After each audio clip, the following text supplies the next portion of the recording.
Oh, got an error on Periscope here. I'm going to end this broadcast and restart everything again, guys, or try right now. See if we can hook up on Periscope. Getting a warning here. Oh, I think we're on. Okay, good. How you guys doing? I got my Coors beer here. Wanted to talk about a few little things real quick with you.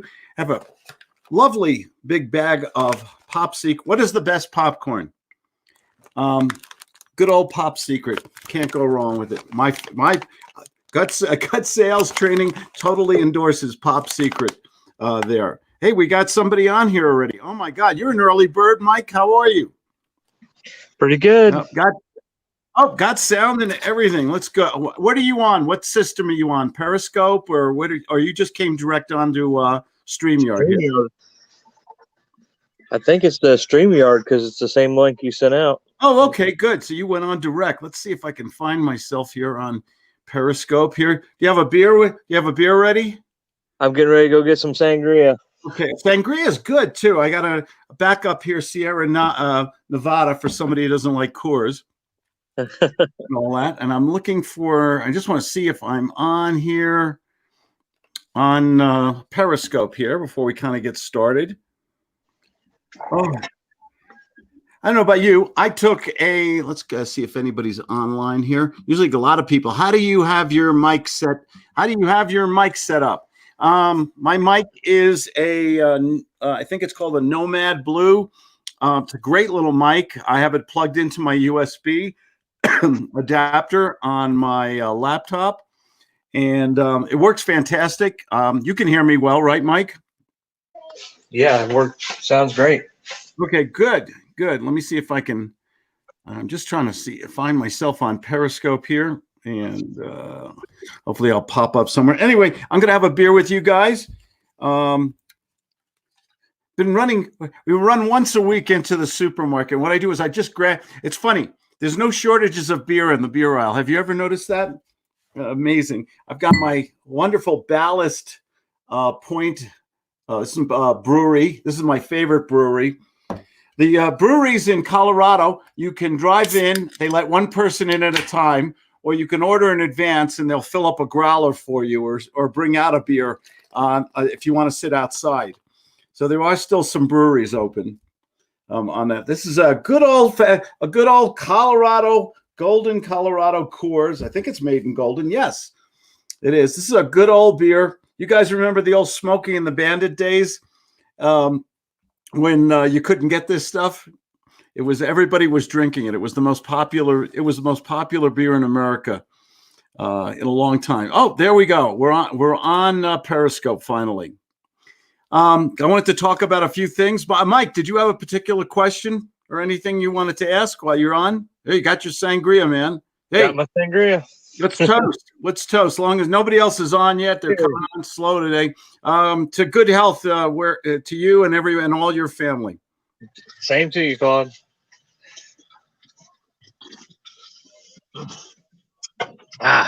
Oh, that is a good beer.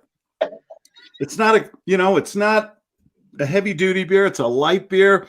It's fresh tasting. There's not a darn thing wrong with it. I mean, it's a nice head. It's not strong. It's not hoppy or anything like that, but it's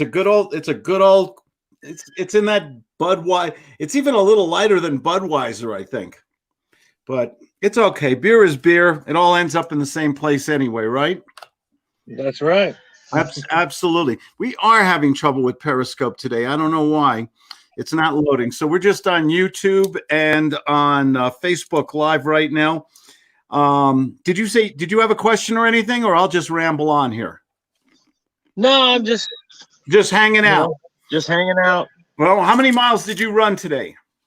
I got 4 in this morning. Good man. The sun came up. That's all right. Good for you.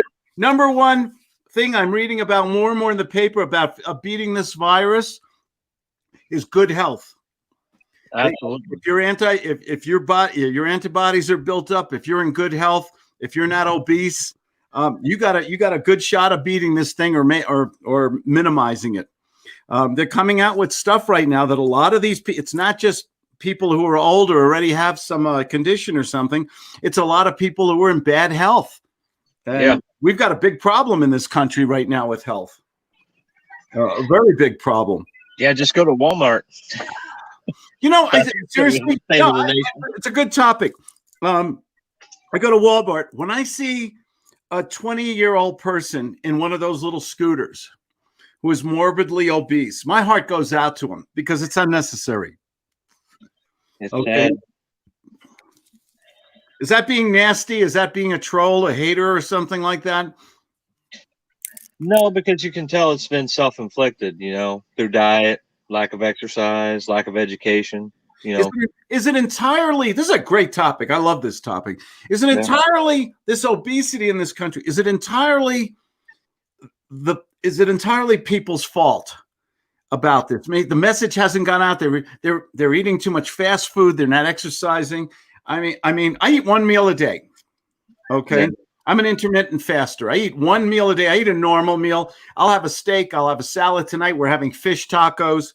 I'll eat a normal meal. I'll have a glass of wine with dinner. I'll have a big fruit salad. I'll have a big regular salad with dinner. And I exercise every day. Today, just to brag, I got in my 11 miles. Nice. Today, and I took an hour and a half nap like you would not believe on the on the futon, man. I was beat. No, and I don't think it's entirely those people's fault. I think it's a lot of, you know, marketing, and, you know, as much as they say that everybody can make up their own mind, marketing has a lot to do with it. I mean, McDonald's is not in business, you know, to lose money. You know, I remember, what was the name of that movie? Super Size Me? Right. I didn't have a problem with Super Size Me. Okay, you can go to McDonald's once in a while. Claudia gets me for birthdays and holidays and stuff. She gets me an In-N-Out burger card. And do I go there every day? Do I go once a week? I'll go maybe once every 2-3 months or something like that. It's burger night. I'll get 2 doubles, some fries. I'm going to make you guys hungry tonight. Who's ever watching? Okay. But I will have that, and that'll be it. That'll be my dinner, by the way. Sure, but I think what happens is a lot, you know, it's just the convenience factor, and it's super convenient to run through a drive-through on the way home from your stressed out job, and it's convenient as hell. Do you have In-N-Out Burger where you live? No, not in Florida. In California, it's like a religion. Okay. Oh God, yeah. Think about 10,000 little churches, and they're all called the In-N-Out Church, and they're all over the place. I mean, we have Carl Jr.'s, we have McDonald's, Burger King, we have the chicken place. I always forget the name of it. Not Popeyes, not Colonel Sanders. The other one that makes a great chicken sandwiches. Popeyes, isn't it? No, there's another one.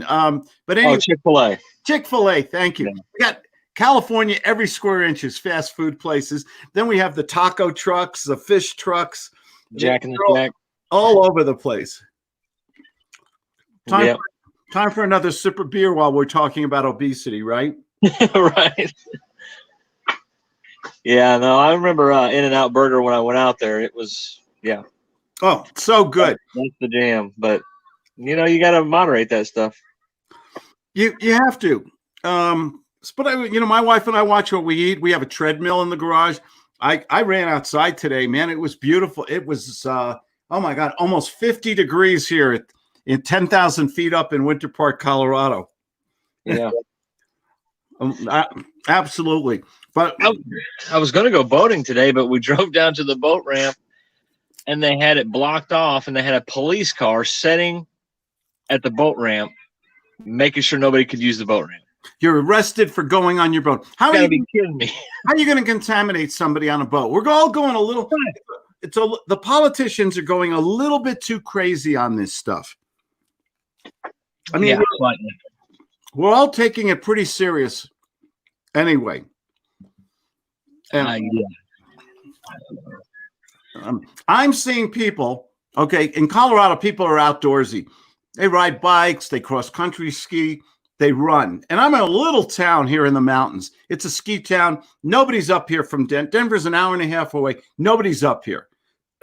I don't think in my town here we have 150, 200 people living up here right now.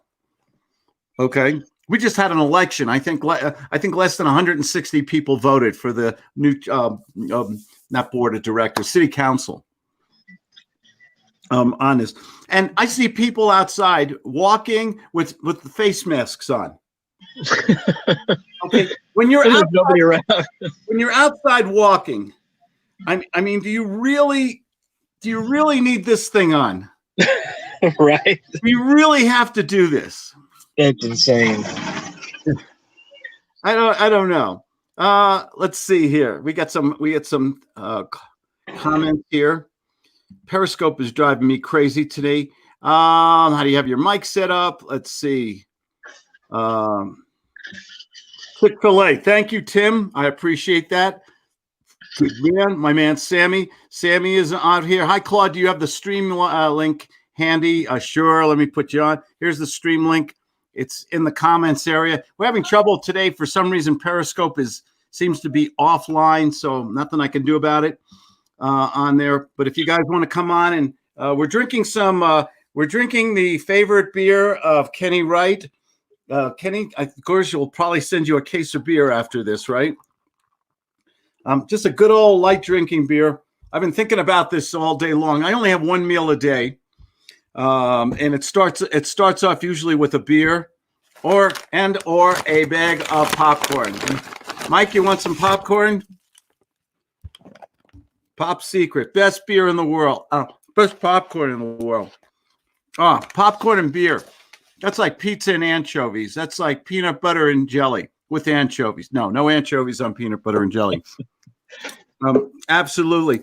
I'm trying to get in shape. We're talking about diet and exercise here a little. Oh, Tim is on here. My man Tim is on here. I'll put him on. How you doing, Tim? Oh, wait. We got Sammy on here. You guys got your face.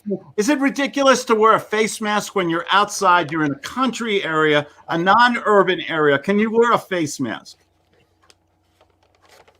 Should you wear a face mask?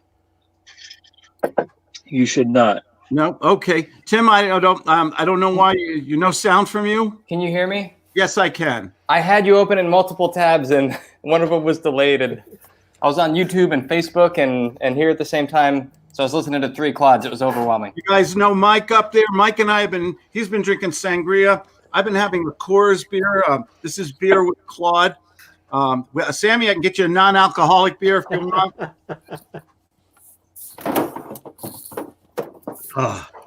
That's fun. Okay. We were talking about, what do you think? This is going to be topical, and we're not haters or trolls. But when you go to a Walmart, and you see a 20, 30-year-old something person in a little scooter because they're morbidly obese, what goes through your mind? I feel sorry for them because I think it's unnecessary. I always go to Claudia. I'd love to bring that person to my house. Whoa, gonna have to hit that mute button.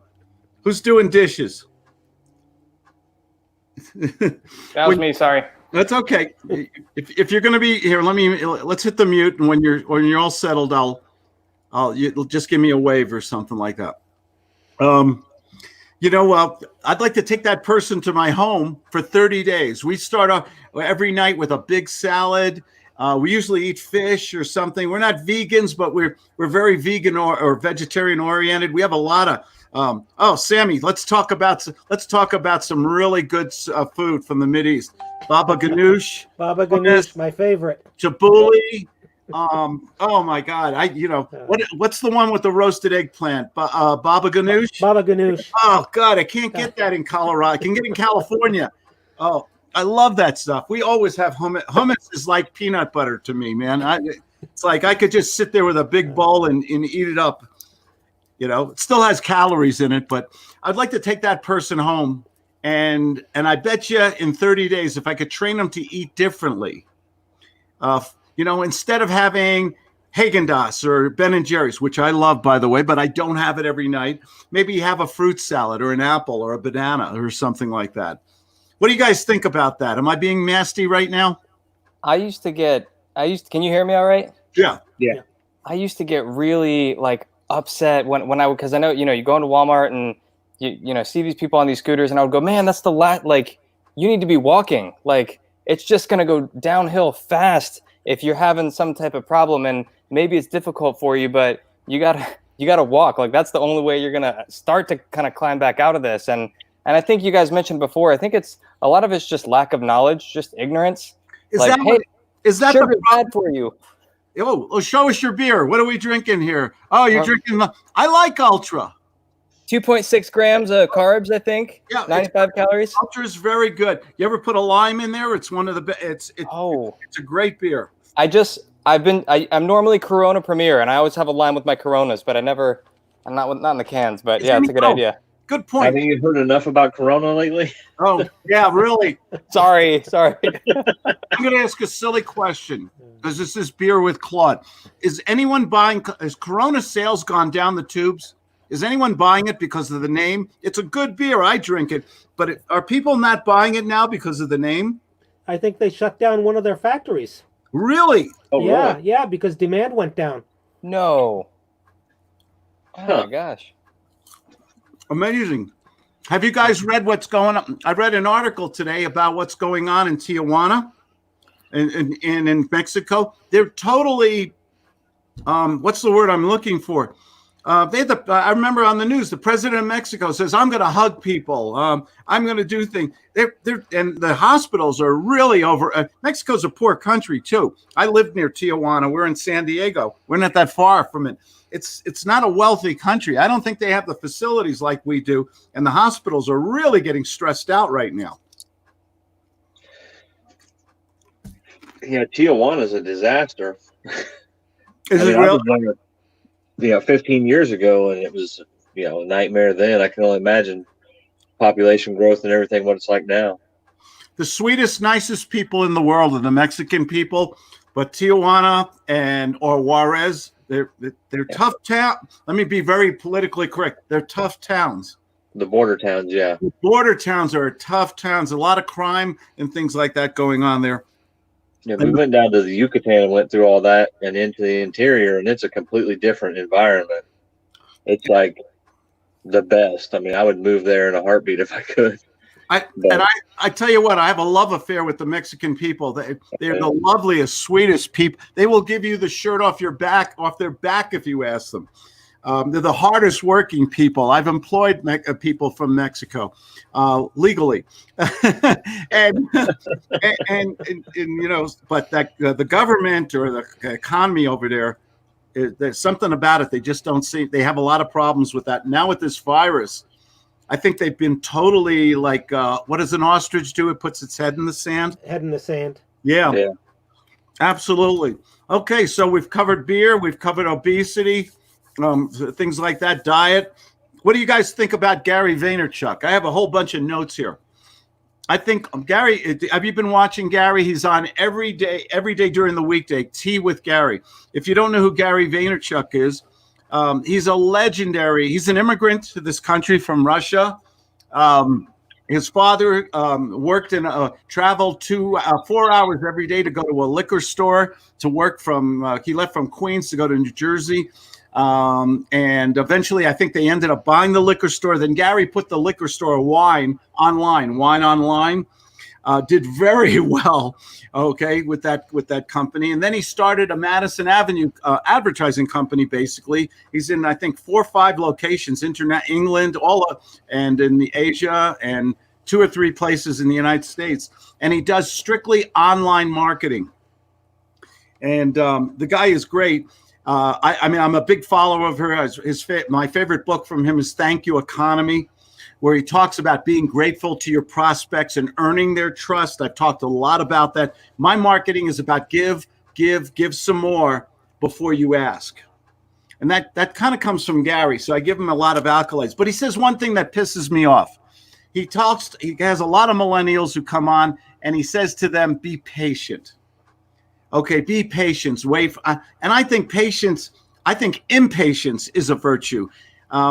Young people, I think you need to go out there. Well, before this virus, I'd say go out, knock on doors, do marketing, make phone calls, be aggressive out there. But he tells them to be very patient. And I don't, what is it? Millennials don't start life until their 30s, Yeah. basically. Okay. Why are you waiting to your 30s to get going? Start today. Start at 18, 17. Alexander the Great ruled the world before he was 21. So what do you guys think about patience? Do you think you need to have patience to be a successful entrepreneur? No, you've got to have that drive, that fire, that passion. One of the things that bothers me with the millennials is You got some popcorn? they're starting behind the curve with all this college debt from going to college. College has gotten so expensive, and so Is it worth it? a lot of the time I question it. We've gotten into an economy where a basic job now requires some sort of college degree of some shape, form, and so it becomes the lowest common denominator. Yet so many can't afford college, and so it ends up becoming a catch-22. I got mixed feelings about that. I went to college and my parents couldn't afford it. I come from immigrant parents. My dad had a little grocery store in New York City. I always talk about it and everything. We moved to New Jersey, sold the business. He got a regular job with ShopRite, a chain there and everything. And there was no money set aside for a big college that I could have gotten into. So I went to a local community college for 2 years. Credits were, I think, I'm going to show my age here now. I think credits were $3 each, $4 each or something like that. What's a college credit cost today? Young man in the room there, Tim. What's a college credit? I went to a community college also, and I think I got my associates in like 2009. It was 2009. So 10, 11 years ago by now. And it was cheap. It was, $2,000 for the school year. Yeah. I guess. Yeah. I loved college. It was a great experience. We called our college Harvard on the Hill. It was the County College of Morris. It was in Randolph, New Jersey. Northwest. Sammy knows where that is, near Dover. Yep. Okay. Central Jersey. And I was a business major there. I went to 2 years. All my credits transferred to a state college, Stockton State. I finished my 2-year degree there. And when I came out of school, because I really had no debt because I went to cheap schools and I had a business degree. Would I do it all over again if I had to? That's a question I ask myself often. Is college, you got to know what you want to do in life, I guess. And maybe at 18, you don't really know yet. You don't know what major to take or whatever, right? I think if you have something in mind that you really want to do and you need that degree for it, then I think absolutely go for it. But I remember, when I was in high school and had just graduated, the big thing was, everybody, you have to go. You've got to go to college. Nothing's gonna happen for you if you don't get that degree. But if you don't specifically, like, I didn't have something that I was really passionate about academically. I teach drum lines. I go to the Middle East and produce shows over there for that guy. And I never, so like I said, I went to a community college, but it took me, the joke is I crammed 2 years into 5. So because I didn't love it. I was there. I was like, why am I doing this? It's just because my parents kind of wanted me to, and they love me and, supported me. But, anyways, so I think my thing on college is if you've got something that you want to do and there's a reason, then go for it. Otherwise, it's super expensive for what? Yeah. You have to know what you want to do. I always loved business. I didn't know what business I wanted to go into, but I think college is a really good experience for a lot of people. It opens your mind. You read things. You meet new people. You have new experiences. I took accounting. I took economics. I met John Glenn at college. I shook John Glenn's hand. He was a speaker at my college. Great. I met Richie Havens at my college. Okay, you guys remember Woodstock? Richie Havens. Okay. He sang the song Freedom. Oh, man, I can't be that old. Nobody remembers Richie Havens. Oh, my God. Debbie Murray is here. Hello, Deborah. Come on in if you want to join us, Deborah. It was a good experience. I made great friends, professors. I learned things that I never did. It's a great experience, but I guess you have to have the maturity. You got to have the money, okay, to be able to do it. And the nice thing is it opened up the door for me for law school, too. Not that I practice law, but I have a law degree. It's on the wall back there somewhere next to my bartending degree. I actually have a bartending degree. Okay. I think anybody can go to law school, but very few people can make a good martini. Have you ever spent time as a bartender? Oh yeah. Rockaway River Country Club, Rockaway, New Jersey. Okay. I did this job like 3 months before Claudia and I moved to California. I always wanted to be a bartender. So I worked for this very ritzy, fancy country club. They paid me very well. They had a no tip policy, which means that everybody tips because it was all doctors and lawyers, and they all wanted to be treated extra special. So they weren't supposed to tips, but they did. And I'd come home, I'd do a wedding or something like that, and I'm talking Stone Age, and I'd come home with $300-400 some nights, which was an enormous amount of money in those days. I love different jobs, different experiences throughout my life. But I was always willing to try things. I don't think you should be patient. I guess that was my only disagreement with Gary Vaynerchuk. Try things, experiment. See what happens. What's the worst that I always do? What's the worst that could happen analysis? Do you guys ever do that? Yeah, oh yeah. I'm surprised with Gary V that I don't see him saying be patient. The way most of his material is just like go, go, go and work, work, work, He says it quite often. You'll hear him say it. You've got to, be patient for certain things. He probably means it in a very certain narrow context. Yeah. That's so my thing is go for it. My personality is if I went skydiving and went up to plane to 30,000 feet, Sammy knows what I'm going to say here, and I'm going to jump out of the plane, enjoy the free fall, and then I'm going to get around 7,000 to 8,000 feet, and I'm going to say, oh shit, did I put on that parachute? And that's my personality. I tend to go for it. Sammy mentioned a great word earlier, passion. How important is it, passion, if you're going to be successful in business? It's going to sustain you through the rough times. That passion, that drive, that desire, burning that candle when, things are going against you. The tide's going against you. You just got to stick it out until the tide shifts. So with that burning desire, you'll have the staying power to overcome what normally, if you don't have it, you'd give up and walk the other way. Yeah, I think passion is like falling in love. Remember Betty Lou in third grade? Who had a Betty Lou in third grade or whatever? Okay, the little girl sat in front of you. You were young. I think you need to have that passion in business. You got to have that love for it. It's not like a job. I'm going to punch a time clock and everything.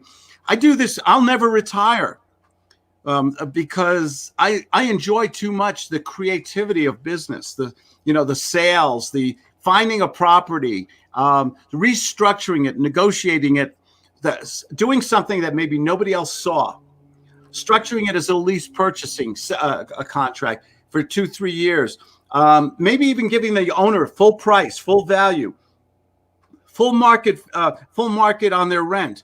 Is that a marketable commodity? Can I sell that to a family that wants to buy a home, but they're stuck in a 1-bedroom apartment and they don't know how to put together a rent own? Can I arbitrage or wholesale a contract at full price to somebody else? Is that marketable? Absolutely. Absolutely. Do most people know how to structure a lease purchase, a rent to own, a lease with option? Do they know how to put those things together? Thank you for the thumbs up. No, they don't even know it exists. No, Most are clueless. So if we can fulfill a need in the marketplace, mark my words, if we can fulfill it, we can go to people for whatever reason and negotiate a contract and then sell it to another family for an assignment fee, a consulting fee, an arbitrage. I don't care what you call it. Or you could sublet it to sandwich leasing where you get option money and then you collect the rent, you pay the owner. That's the middleman thing. I used to do that in the beginning. Now, the only type of deal I would do right now is sell a contract, wholesale or retail, to a family that needs a place or to another investor. Guess what? I don't have to collect the rent. I don't have to I won't get the phone call about the hot water heater or anything like that. It's such a great way to get into real estate. What happens? My mentor used to always say, Claude, the tenants are smarter than the investors. What does the investor have to do? Has to find the property, buy the property, qualify for the mortgage, pay taxes, insurance, homeowner fees, maybe landscaping, All the heavy lifting. all the heavy listing, and I'm in Colorado now, but I lived part of the year in the Soviet Socialist state of Southern California. Okay. Do you know we have rent control there now? Really? How dare government tell me, who weighed the risk, who earned the money, saved up the money, bought the property, fixed up the property. Now they're telling me how much I can rent. What does that smell like? Communism. Yeah, socialism, communism. Socialism. And all I know is Bernie Sanders dropped out. Okay. Yeah, and that's what's driving people out of these high tax states. They're picking up and leaving. New York, New Jersey, California, Connecticut. California, droves of people shifting over and moving over to Nevada, to Las Vegas. If you live in the greater metropolitan area, like you, Sammy, New York, probably upstate New York, it can't be that bad. Are the property taxes high there? Property taxes are not as high as New York City. New York City, it's through the roof. Northern Jersey, the same thing. It's a double mortgage, isn't it? Like two mortgages. It's like two more. It's a double mortgage. And then, you get all the other stuff that comes along with it. I'm in my house in California and my very large home here in Colorado. The property taxes on both properties are not as much as my in-laws' taxes in Northwest New Jersey. Two big homes in two different states are not as much as Northwest New Jersey. Isn't that crazy? Yeah. I know somebody that moved to Maine, up in the sticks. They went to check what their property taxes were for the quarter, and they were like $88. Wow. It's amazing. That's money down the toilet property taxes, my God. Yeah. And that's before he starts building and before he starts putting the house, but he's starting from zero. But that just gives you an idea to compare what it is in some of the other areas. What do you guys? How are you guys running your business right now while you're home, while you're stuck at home? What are you guys doing? Let me hear. I'm making a lot of phone calls. I'm doing a lot of videos. I'm doing a lot of live streaming. I'm proud to say my business is maintaining its historical income levels, but I've doubled up on my marketing. What are you guys doing? I'm studying. Study is good. Yeah, same here. I've been studying. I've been taking notes and notes and notes. I've been starting to post online. I got up at 3:45 this morning, sat down for an hour, and just went through the social media and started posting updates and stuff. Went down, had coffee, let the dog out, came back in, spent a little bit more time on social media and planning for the rollout. So I had my real estate license scheduled for the 30th, my test, and they canceled that on me. So. Yeah, they're gang pressing doctors, the medical profession. They've told them we're not going to wait for your license, and they've issued orders that they're okay to go practice as long as they're being supervised by somebody because of the shortage in the medical profession. They won't let people take the real estate license, but they'll let people practice medicine without a license. Yeah, and they're talking about making an exception for the bar as well for the attorneys, so they can go and practice under somebody as well, because they've canceled all the bar exams. Yeah. We have a note here from Kofori. Trade school is another alternative. I think trade schools are brilliant. I sometimes regret. My father was a German tool and die maker. He could make the molds for tools. Claudia calls up her mother when I change a light bulb. She's so proud of me. I have none of the skill sets. I wish I went to trade school. Call a plumber and see how much he charges. Oh my gosh, you'd be shocked sometimes. I love the pants they wear too, by the way. Matter of fact, you used to sell tools off the back of your truck. Thank you, Tim. The snowplow man we get 300 inches of snow up here in Colorado. I'm 10,000 feet up. The snowplow man and the plumber are the richest guys in town. I really believe that. Driving the nicest trucks. Oh, they got beautiful trucks. They got beautiful homes and everything. My plumber comes to my house. He knocks on the door. He just made $200. Okay. And then I said, can I get your coffee or can I get your bottle of water or anything? Oh, no. And then that bill comes like 30 days later. It's $700, $800, $900 or something. What did he do? It's amazing. But to the trade school note, I'll say, that's kind of the route I took as far as becoming a mechanic and electrician and those kind of things. Mm-hmm. And it's great. It's given me a great job that can't be like replaced by, whatever. Technology and machinery. Yeah. I mean, it needs a human mind there with hands that knows what they're doing. But unless you know how to like turn that into a business and be a business owner, it really is just like working at McDonald's at a certain point. You get tired of going in and listening to everybody tell you what to do. And I mean, it just becomes routine. If you can put up with that for your lifetime and a career and retire, great. But that's not for me. And I don't think it's for a lot of people. Good point. Excellent point, Mike. I worked for a great company, a Fortune 500 company. I had a sales job. They gave me an expense account. They gave me a car. And basically it was a meat packing company in Northwest New Jersey. Sammy knows, near Kearney, New Jersey, near Jersey City.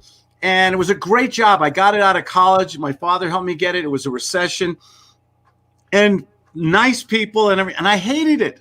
I was sitting in my car in traffic. I was a horrible salesperson then. I couldn't give away money. Couldn't give away bacon and hot dogs either. And it was just, I sat in the car in traffic by the Lincoln Tunnel one day. I had an epiphany, a revelation. I said, is this the way I'm going to spend my life? Is this what I'm going to do the next 20, 30 years? And I quit that job. Was my father pissed off at me? But I knew, how can you do something? I think the definition of hell is doing a job you hate, but you have to do it because you have responsibilities, you have bills and things. Doing something you dislike, and and for the rest, for 20, 30 or more years, that's got to be horrible. And I think that's exactly the point. Is like so talk about education, trade school, college, whatever you want to talk about.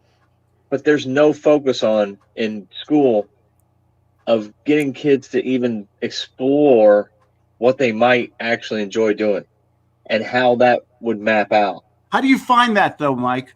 How do you discover what you love to? You've got to have the passion, but you also got to have practicality too. I think I'd love to sit on the beach or go skiing and someone pay me for it. This young lady here, okay, she knew at 16, I fell in love with a candy striper. Don't ever, you know what, those cute 15, 16-year-old girls in those little nursing outfits?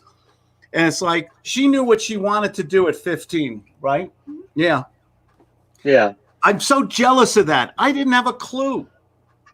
And my wife's the same way. That's the advantage of homeschooling too. We homeschooled our kids so they could explore whatever they wanted and they could learn whatever they wanted. I mean, of course they had to learn the real stuff too, but and that allowed them to become who they are. I've no doubt about it. Yeah. The system drives that playfulness out, that curiosity, that creativity. It drives them out of it and puts them into the system. This is what you're going to be. It's a cookie cutter, one size fits all. Yep. Yeah. Exactly. You got our kids weren't like that. So yeah. I'm proud that we were able to do that. Yeah. There are some family dynamics that are the exact same thing. The father's done this, the son is going to do this, and and that's what I fell into. And that I was born into that and walked away from it. Oh Lord, did everybody get mad? Do you know somebody once asked our son David what he wanted to do when he grew up? Don't tell that story. You're going to tell that, aren't you? Now, this, of course, his only frame of reference was Dad sitting in the office in the house on the phone. That was David's frame of reference. So he said, yeah, I want to be just like my dad. And that person said, well, what does your dad do? And David goes, nothing. Nothing. He really thought Claude just sat at the desk and did nothing. I sat on the desk for 12 hours a day. Well, what a good job the old man has there. Yeah. He doesn't do anything. I want to be just like him when I grow up. You want to see something sad?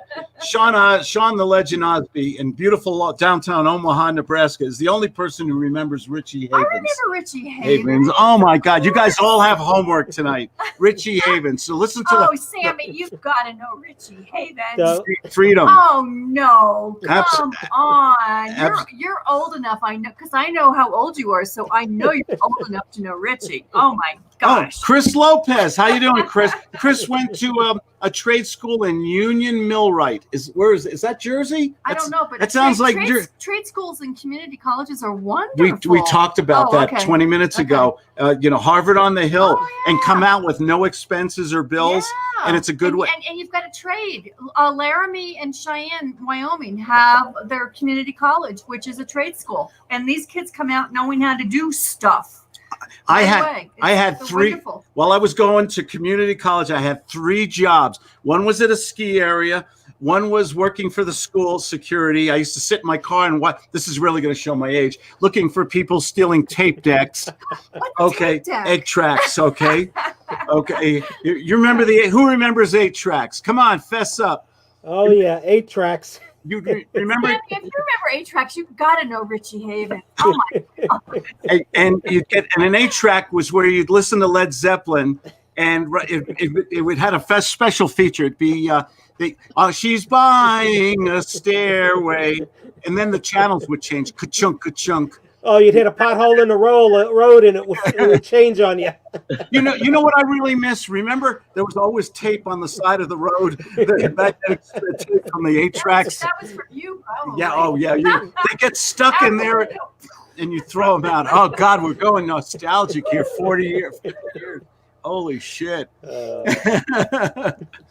Oh, who else is over here? Let's see. Oh, Debbie Murray's laughing. Good. I'm glad you're laughing, Debbie. Chris Lopez. Hi, we're Millwright local. Oh, I'm sorry. 1607. Nice going. What is the Millwrights? Okay, you're millers, or okay, you work on machinery and stuff like that. Am I right there? Is that right, Mike? Yeah, they set machines and do things like that. Absolutely. Okay. Who else do we have here? Thank you for the thumbs up, Deb, and everything. I'm sorry we're not on Periscope. Periscope's having some troubles tonight. For some reason, we just can't log on here from StreamYard on there. What do you guys think about while we're home? What do you guys do when you get a prospect? And what do you do after? Last thing I want to talk about, follow-up. You get a prospect. How valuable is a prospect to us in any business, real estate, anything? How valuable is a quality prospect? Very, very valuable. How do we treat that prospect? What should we do? We get a prospect, we get them on the phone. God forbid we get them on Zoom or Skype or FaceTime or something. We have a good conversation. Maybe we don't close them. It's not right yet. What's the next thing we should do immediately? Set a ticker to follow up with them. Follow up. Go into detail on follow up, because I want to talk about something. I want to talk about an old school technique that could make you a lot of money. Well, I'll go ahead and set a reminder in my calendar or my notebook when I'm going to follow up with them. And you've always, said send them an email or a video with iJot. Yeah, iJot's out of business, so you use Zoom. Zoom or Skype or whatever. If you have a MacBook computer, you can use Photo Booth or you can use BombBomb. There's a lot of video things. Send a personal 30-second video. Hi, Sammy, Tim, Mike. It was so good to speak with you today. I really enjoyed it. I'm going to send you some follow-up information. I'm going to send you a letter of intent. I'm going to send you a contract, a free book. I'm going to send you a link to my Dropbox to download some more information. I'd like to speak with you more on Monday at 10 o'clock and see if there's a way we can do business. My phone number is yada, yada. Have a nice weekend. Bye. Does anybody do that anymore? I think it's important. What do you guys think? Oh, absolutely. I think engagement, continuing the engagement, continuing the nurturing sequence. Okay, here's a hypothetical for you guys. You have a 60, 70, 80-year-old person who owns a lot of real estate free and clear. Okay, They're not technically savvy. What are you showing me there? What is that? Invitation cards. Thank you cards. You stole my thunder. Oh my God. You stole it from me. Oh my. Good for you. Snail mail. I call it the $1.30 solution, which is Claudia does the stamps and the mailing and everything. What's a first class stamp is 55 cents, I understand, or something like that. 30. I don't have a clue. She does all the mail. Yeah. And a little thank you card, a little handwritten. You get somebody, I think even maybe for a millennial or anybody, do you think it still has an impact on people when you do a hand addressed envelope with a real stamp and you say thank you? I really appreciated our conversation and your time. Does that have an impact on people when you take the time and trouble instead of hitting a button to write something out? What do you guys think? Nobody does it, so you definitely notice it the minute you open up the mailbox. Does anyone? And nobody does it. When you look at that letter and you see the impression that the ink pen left, and you know somebody actually took the time to write that with their own hand, in this day and world, not something made by send out cards, but a real card with handwritten. Okay, let's Tim. Okay. Raise your hand. You're going to swear in the Bible. I'm going to give you I'm going to give you a shot of sodium pentothal and 2 martinis. Okay. Okay. Total truth serum. You're the young guy in the group. Okay. Do you go to the post office on a regular basis? Do you man, I've been to the post office maybe twice in the past, like 5 years. It's because like mail will show up to my house that doesn't belong to me. I'm like, what do I do with this? So I have to research where I take it. Yeah. Is there anyone except Amazon using the post office anymore? Does it still have a place? I think it does. It still does. I occasionally use it when I want to send something express mail. I have 2 kids who are millennials. Okay. When we mom sends them a gift card, bakes some cookies for them. I have one, my daughter's in LA, my son's in Gillette, Wyoming. When we send them a package, we have to text them, email them, and call them. Did you check your mailbox? It's amazing. So but the people we're dealing with are homeowners, more or less. So that, as long as you have the right address, they're going to more likely receive what we're trying to get to them. Well, now you've got this generational divide between the baby boomers, Gen X, and the millennials. And if you want to cover the whole group, you've got to make adjustments to your marketing and have the ability to reach them the way they want to. So for some of them, it's going to be snail mail. For others, it's going to be via text, SMS message, and social media if you're going to reach them. What is the one thing? You guys have seen the TV show The Walking Dead? Have we turned into that? Has that become reality? Have you gone outside the door? I mean, if you said 20 years ago, people are going to stare at this little box, this little nothing electronic device, and they're going to be totally oblivious while they're driving, while they're walking, while they're bike riding, and they're going to just stare at this little box here. Would you have thought that's going to be that's crazy? Yeah. I only take my watch with me now. Technology moment. This Apple Watch with I can't find my earbuds. With my little earbuds here, this is all I need when I go out now. Listen to music. Don't even need a phone. You can use it as a phone. I've done deals off this. It's actually a cell phone too. It works off the same line as my regular Apple phone. I've actually done deals while running with people. People think do you ever go through a crowd of people, you have your earbuds in, you're not holding a phone, you got it in your pocket or you got a watch. Oh, they're looking at you like you're stark raving mad. No.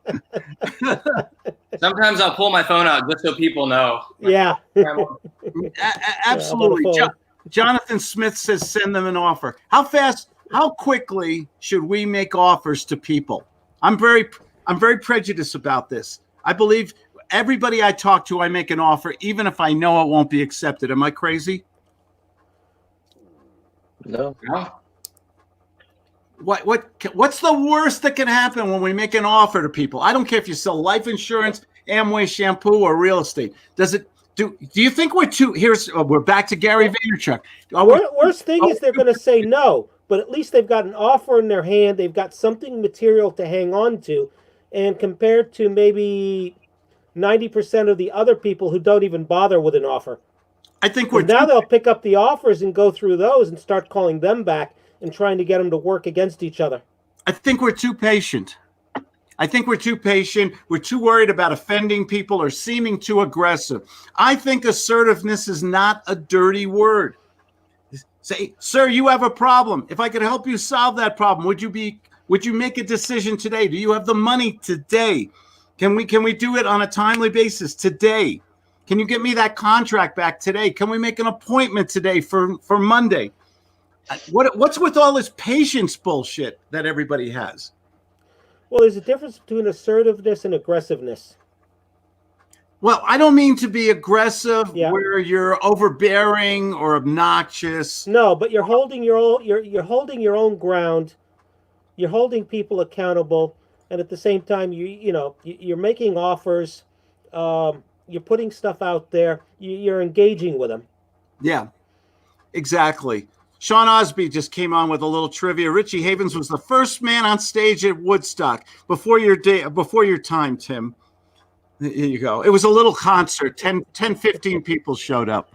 Never heard of it. Yeah. Can you imagine could they have a Woodstock today? Could there be a Woodstock today with this virus crap all over? Can you imagine 250,000 people getting together on a farm field? They tried to set one up about. They tried to redo Woodstock, calling it Woodstock 2, and it failed miserably. It was a different time. It was a different place and everything like that. He was on stage at Woodstock because the opening was late. Havens was supposed to play 20 minutes, but played over an hour. That became a legendary performance. Thank you, Sean, for that.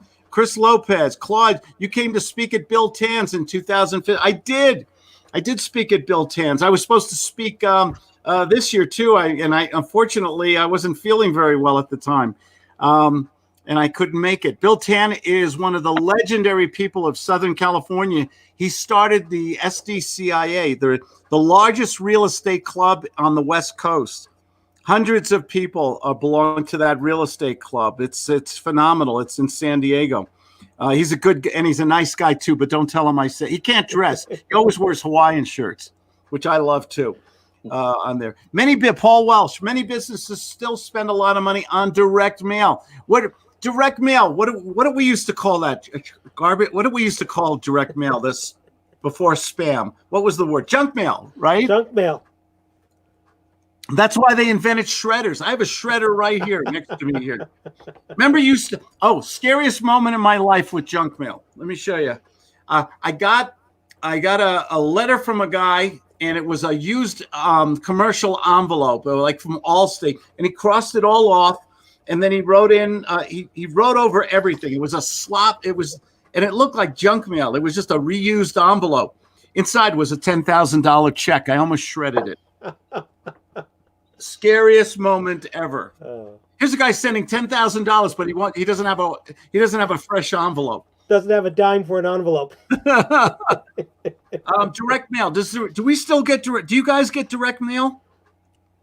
A little bit. I get these little postcards, and I don't think multi-level marketing, and they're all made by machine, and go out by the thousands. I'll look them over. 9 out of 10 of them go in the trash. Does it work? Yeah. You remember the ones they used to send? It looked like a FedEx envelope and everything. Like, I got a FedEx, and it wasn't. It was just a commercial garbage thing. Or the ones with the fake government stamp on them now. Oh, yeah, there you go. But I did send actual handwritten letters out and got responses from those. It takes more time. It costs more money, but maybe if it's more effective, it's worth it. I think doing a handwritten. I agree. I think a handwritten envelope or something. I think people, when they see that, it's so unusual, they open it. What's marketing really about? Isn't it just the attention business? It's the attention and being different. It's being different, but it's getting attention. We're in a very competitive world. A lot of people spending a lot of money on marketing and text emails and virtual assistants and mojo dialers. And what's the one dialer that goes right to your voicemail? What do you call that? Voicemail drop. Voicemail drop. Oh, the voicemail. Yeah. It doesn't even ring your phone. It goes straight to voicemail. goes straight to voicemail and everything. It's in a competitive world. How do you make yourself unique? Mm-hmm. How do you stand out in a competitive world? I think putting out a lot of information on social media. I think doing what we're doing right now, there'll be somebody possibly who will want to go to claudediamond.com. See how I slid that in there? Just really, and they'll go to my webpage. They'll get a free book. They can get a free 15-minute consultation. And I'm always willing to talk to people. There's no obligation. There's no high pressure, maybe a little. But the thing about it is, I think I go into business thinking I'm a secret. And I'm thinking somebody woke up with a problem. And if I can put out enough content that solves people's problems in marketing, in real estate, in sales training, and they feel that I'm somebody they can like or trust and make a connection with people, that's how you that's how one guy sitting on his desk can run a multi-million-dollar business. My word of honor. Just putting out content on a regular basis. Being accountable to people. I think I'm the only person on YouTube that says, call me, I answer my own phone. Do you know if anybody else who's Grant Cardone or Gary Vaynerchuk or Anthony Robbins, they don't want to do that. None of them. They're hiring teams of assistants to do all that for them, and they only work with the top 1%. That's my greatest nightmare, is having a business where I have a lot of employees, a lot of overhead, and a lot of headaches. I don't want that. What's wrong with being small? Mike, go ahead. You wanted to say something. No, and I think that's the key, is like, you're actually a real person that you can pick up the phone and call.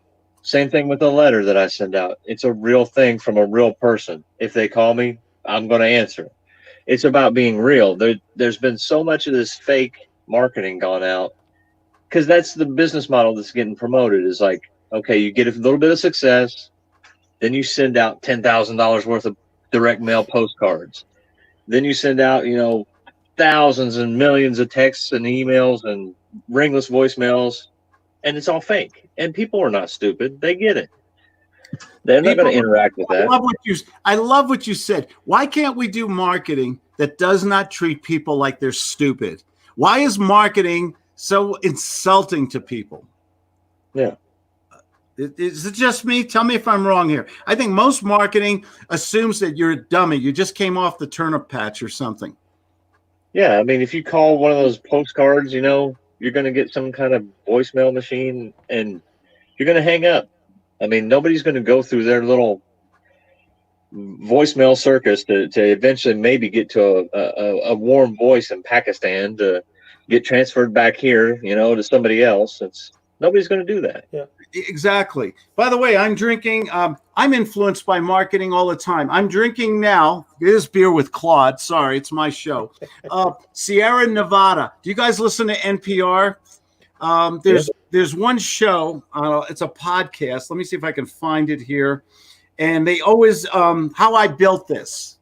Have you ever? Oh, yeah. I love that. And they interview Ben and Jerry's and everything. And last week or 2 weeks ago, they interviewed the people from Sierra Nevada Beer Company. Okay. And the story to me is so important about how a couple of people just started this company. They were basically it's like Sam Adams in Boston. Did you ever hear that? That's a great one too. It was just a guy who found his grandfather's recipe in the attic. He started making beer in the bathtub or something. Then he started packaging it and going to bars and selling his beer in small kegs or bottles and things like that. And I heard this story about Sierra Nevada. It's a California brewery. And I said, I got to buy a 6-pack. I heard the story. It was in my mind. It was playing over and over in my subconscious. I had to buy this beer. It's different. Isn't that story. marketing? Isn't that amazing? Isn't that Madison Avenue? Absolutely. Are you guys that easily influenced? I am so susceptible to the power of suggestion when it treats me reasonable. Are you guys like that too? Yeah, I mean, I'll try anything once as long as it's reasonable. What's a 6-pack of beer? Big deal, right? Yeah. If If it's But- got a good story behind it, see how it affects me, and if I like it, hey, I might be a customer for life. When you think about it, they did a story. It was entertaining. It was fun how we started the company. I love entrepreneur rags to riches story. But I ended up buying a 6-pack, and it's a very good beer, by the way. It's a pale ale. The thing about it is, how many people actually do that? How many? They see a car commercial. They see a basketball star selling Nikes, or I saw some guy. Oh, who was it? A football player. He was doing a commercial for a funeral home. It's like, you're going to pick a funeral home because some football star is advertising it. That's a little extreme. It's a little extreme. I got to wind this guy up, guys. We've been on here for a while. There are many gurus say, text me this real number, but it's not really going to them. It's going to their sales team. That's phony, lying, bullshit marketing. Doesn't resonate with me. If anything, it turns me off. I don't mind spending money, but I want something. What do the millennials say? What's that great word you guys use, Tim? Authentic? Oh no, people now they're saying genuine all the time. Genuine, authentic, epic, transparent. All those great words. What do they really mean? Honesty. Can we have honesty in marketing? I think you have to nowadays. Sean Osby says, people are not stupid. They get it. Great line that sums it up. Jonathan Smith. Oh, my buddy in Florida. How you doing, John? Sierra Nevada is one of my favorites. Paul Welsh. Sierra Nevada did a social media post on Instagram where they gave you the exact recipe to make pale ale at your house. I don't want to make pale ale at my house. I want to go to my local friendly liquor store or supermarket and buy it. Grab it off the shelf and run. Yeah, beer is one of those things. It's much easier to buy than to make yourself. I'm sorry. It's one of those things. And with that profound statement, I'm going to wish everyone adieu. Thank you guys for joining. This was fun, man. Thank you for having us. Yeah, it's like the Four Musketeers here. This is good. We solved all the problems of the world in 1 hour and 1 minute and 59 seconds. It's all wrapped up now. Yeah, guys, be safe. Be home. Drink beer. And things will get better tomorrow, okay? Take care. Salute. Take care. Cheers. Bye-bye.